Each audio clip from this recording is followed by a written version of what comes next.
Hello, this is the Winning Personal Horoscope video for July. The person who's won was born in India and his name is Jazz. Okay, Jazz. Jazz was born on the 26th of June in 1969 and therefore 4 degrees in Cancer. And ever since Pluto moved into Capricorn about 3.5 years ago, it's probably been a time of intense transformation around the way that this person interacts and relates with other people. Now, it's very important to understand that Cancerian people can have almost a loathing of confrontation. Ironically, some Cancer people like to get their confrontation in first, but really it's a defense mechanism. It's a weakness. But I think with Jazz, what I get here is this has perhaps been encouraging him to be a little bit more assertive. No bad thing. Now, the Sun happens to be in the 6th house, giving him an instinct for helping people, being practical. The Moon is in Scorpio. The Moon's in Scorpio, but in actual fact, it's also very, very close to Neptune. The degrees apart is about 7 degrees. This could make this person extraordinarily sensitive to their environment.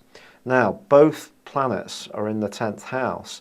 So this is someone who will have a very attuned political antenna, can pick up what's going around him and just not necessarily always speaking, but subtly understand the mood that goes on amongst groups of people. Could be someone who's quite a wise owl when it comes to office politics and stuff like that. However, Mercury is in the bubbly, upbeat, vivacious Gemini, and it's in the 5th house, which is absolutely fantastic. And the part of fortune, although it is not side by side Mercury, it's about 9 degrees apart, which is worth taking into account, suggests that this person could be very expressive, creative. I kind of get a feeling that there may be something here to do with computers or personal expression in an artistic or stylized kind of way. However, Venus, the planet which involves our way of relating and also to do with our tastes, that's in the 4th house. And the 4th house is very much to do with where we live. Now, just looking down very speedily, Saturn is also in the 4th house as well. When Saturn's in the 4th house, can make people quite serious in the way that they approach deep, close and intimate relationships. It can be a wariness. And although Saturn is not sitting on Venus, which means that there's never going to be a relationship here, I just think a relationship will only be entered into after a careful amount of forethought.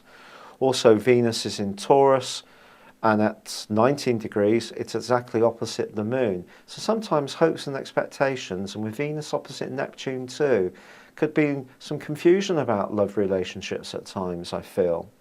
However, Mars, splendidly, Mars is in Sagittarius.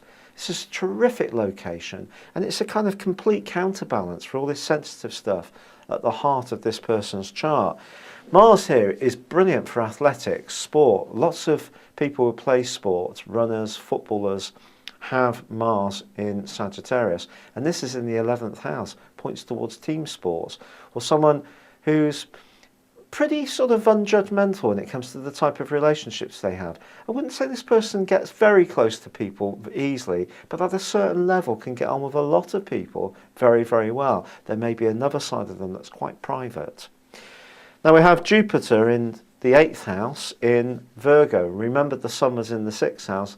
Virgo and the 6th house, very similar characteristics. This person could be pretty handy at handling money and business. Now, in terms of the aspects, I see that the Sun is squaring up with Jupiter. This can mean that someone is generous to a fault. Also, it can mean that when you meet people, people don't necessarily quite get the essence of you straight away, and you have to meet them again and remake yourself with them. It's not very, very bad, but it can have some issues there. Now, the Sun is forging a fantastic link with Saturn. Gives me the feeling that this is a person who does like a certain amount of security. There's some real contrasts here between being more gregarious and more private. Now, I've already told you about the Moon being very, very close to Neptune. Hugely sensitive, but the moon is also forging a very deep and penetrative link with Pluto. This person can change or grow a lot through relationships.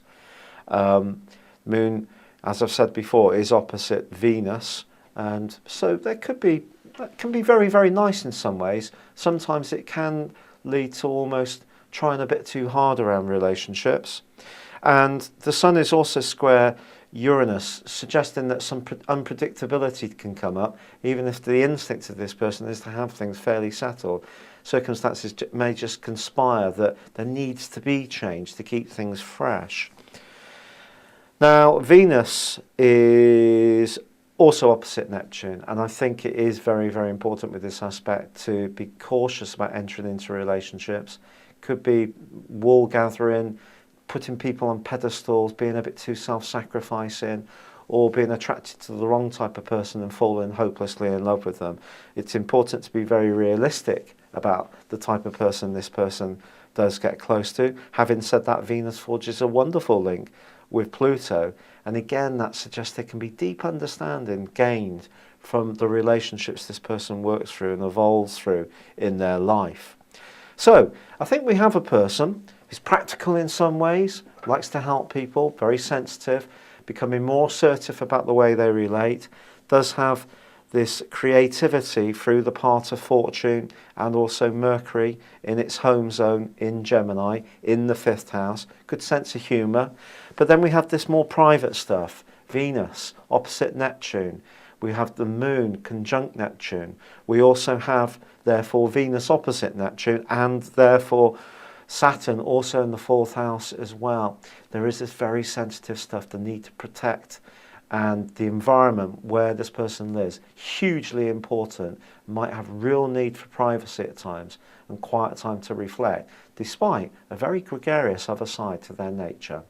Thank you for joining me. I hope that's helped you too, Jazz, and goodbye for now.